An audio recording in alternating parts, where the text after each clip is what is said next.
Andrew, what advice would you give to somebody who wants to improve and develop themselves? Invest in yourself. Leadership starts with you. I mean, read. Make sure you're reading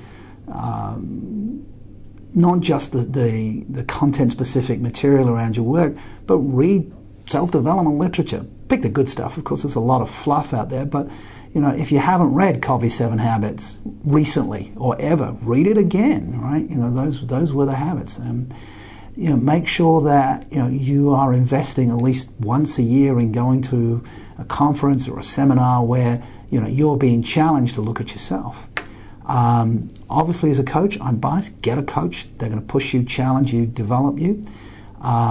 Make sure you surround yourself with good people. Way back when, Napoleon Hill in his book Think and Grow Rich talked about a mastermind group. Are you surrounded by people who will challenge you and make sure that you don't blame others or come up with the bullshit, right? And as I mentioned before, make sure you've got a mentor, somebody's pulling you. So you've got people around you to support you, you're working on yourself, and you've got a mentor to pull you. Do those things, do the work, and you've put everything in line to be successful. What do you mean by challenged to look at yourself? What does that mean?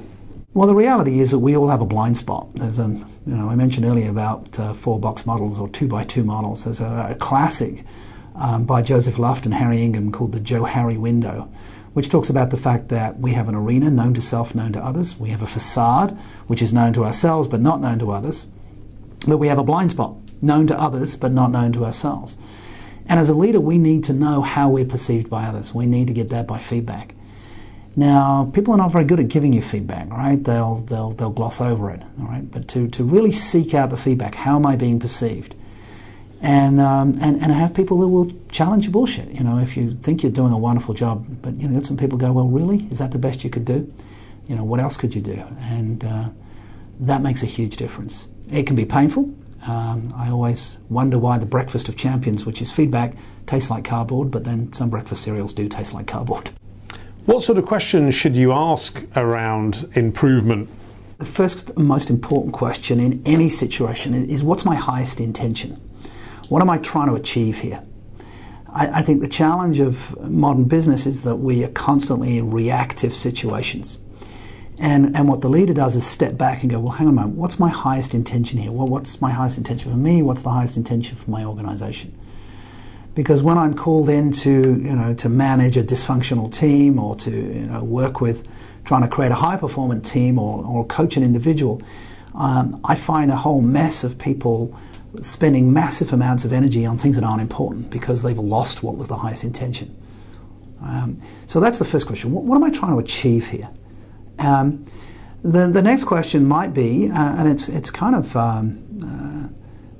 paradoxical, but it's what's my biggest fear? What am I afraid of? Human beings are very driven by fear, and I think if as a leader we have to recognize what our fears are and overcome those. Fear is a very powerful tool. It lets us know what to be aware of. But if you're driving for something and you're not recognizing, well, what am I actually afraid of? Then you run the risk of driving yourself off a cliff. So recognizing what you're afraid of. And then I guess the next question is, okay, I know what my intention is, I know what I'm afraid of. What's stopping me achieving my goal? What or who is stopping me? And then the next question is, okay, what resources do I have to overcome that? And that may be personal resources, it may be resources with other people, but it is very much a solution-focused way of thinking about it. What resources do I have to overcome this challenge?